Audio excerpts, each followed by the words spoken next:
Howdy, folks. Uh, this is semi-Halloweeny. I'm going to review a book called Chew. It's kind of considered horror. A lot of people would consider it horror, I guess, because it deals with cannibalism. Um, and if I guess this is actually going up before my Black Bear Diner, where I was reading this book and thought it was funny. I'm eating pretty rare meat and reading Chew at the same time. Um, Stories of Tony Chu, spelled Chu, but the book's Chew. He is what they call a cybopath in this world. Um, a couple things in this world. There's not much that we know about the world yet. We know that the bird flu happened. Lots of people died.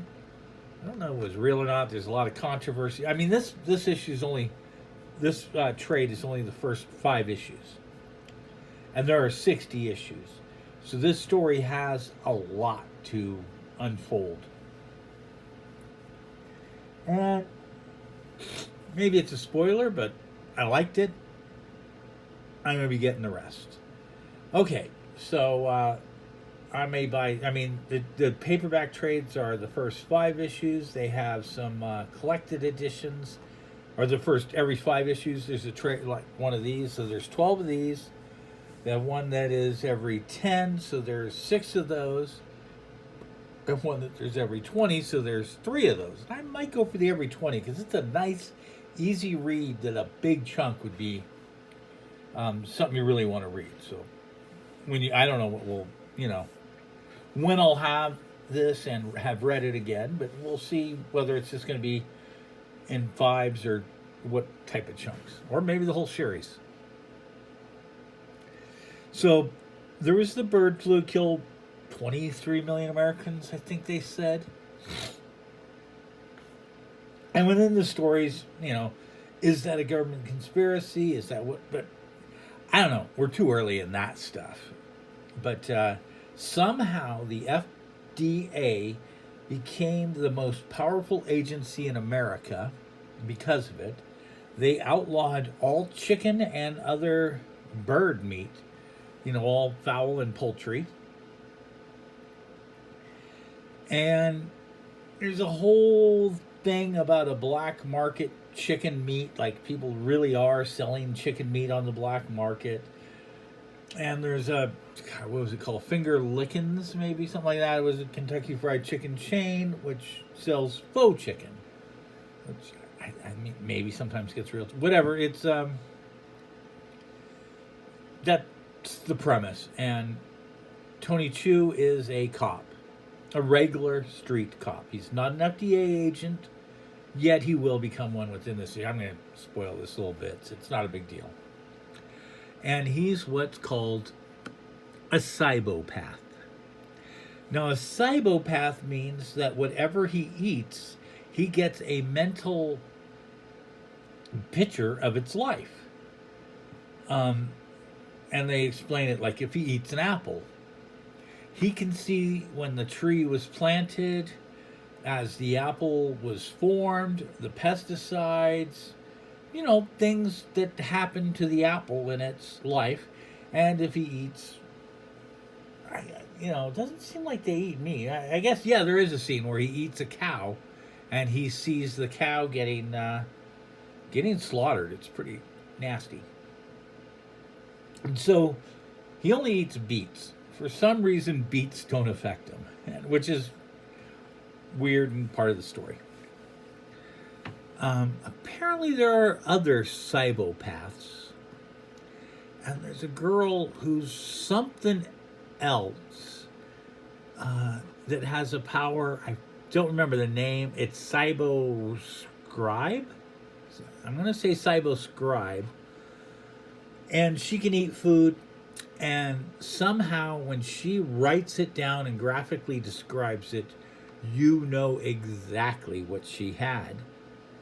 Minor character in this first book, very funny character, because she got tired of just writing about all the best foods, so she went and got nasty, rank, foul foods just to make people sick when they would read the newspaper.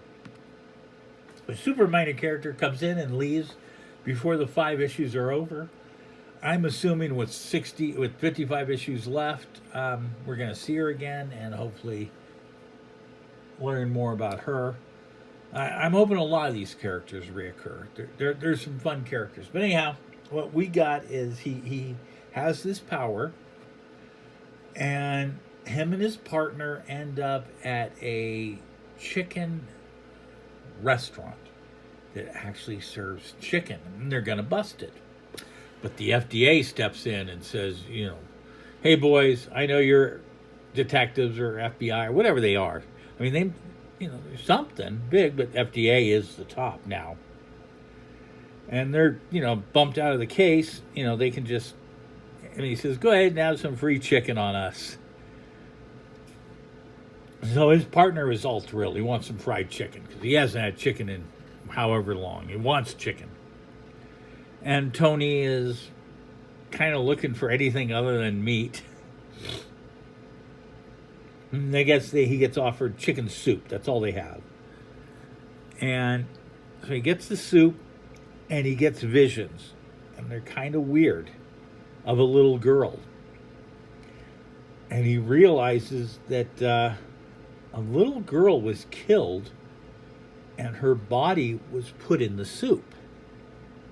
I guess this is horror. I was laughing at most of this so much I didn't realize this is pretty nasty graphic stuff. The art's just so silly, though. Come on. I mean, look at that. How can you think that's, so...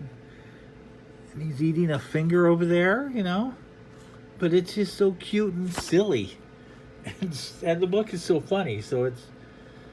I would get into a question, is this horror comedy horror, or just a comic book? I don't know. I don't even like to answer those type of genre things. It's fun. It's a good book.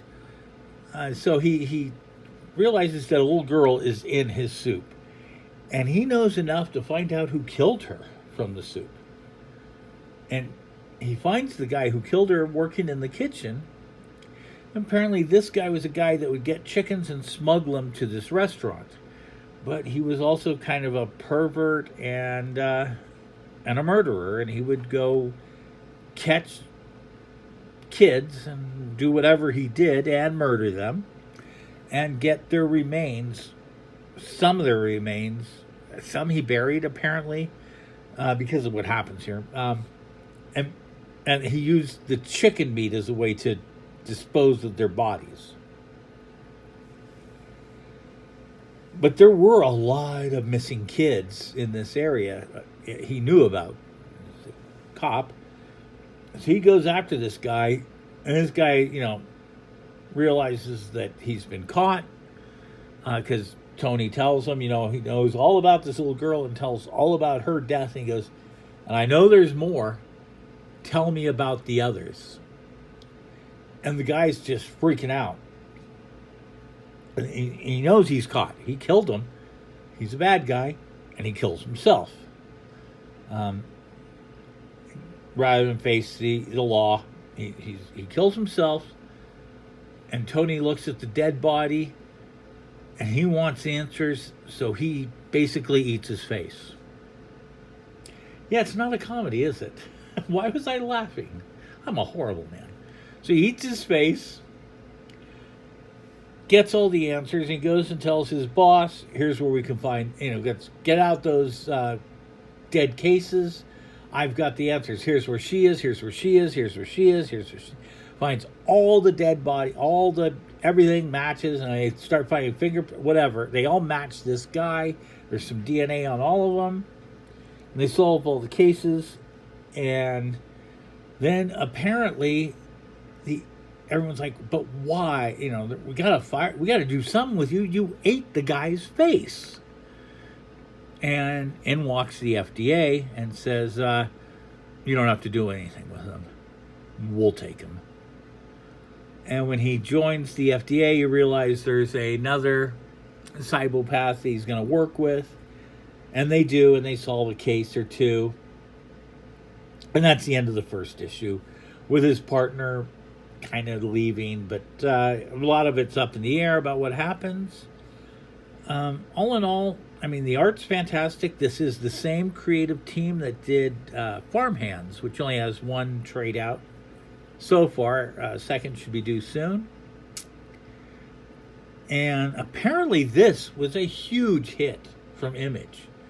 Came out at the same time as Walking Dead and outselling Walking Dead. I didn't even really know about this book. That's how, in touch I can be at times. But this thing was huge, and I just never picked it up. I mean, it's so good. I am definitely getting the rest of the whole series. I will probably buy the whole series before I sit down and read the rest. And whether we see it in bits or a full chunk, that's to be determined. But you can let me know what you want to see or what you know about it. But Chew, it's a fun book. It's a gross book. It's a fun, gross book. If you can handle what I've told you, get it. If you think that's just me, and then, some of that DC Ink might be for you instead, or, I've got a Red Sonja review coming up. That's definitely for you. That's for everybody. All right. Thanks, folks. Go read a comic.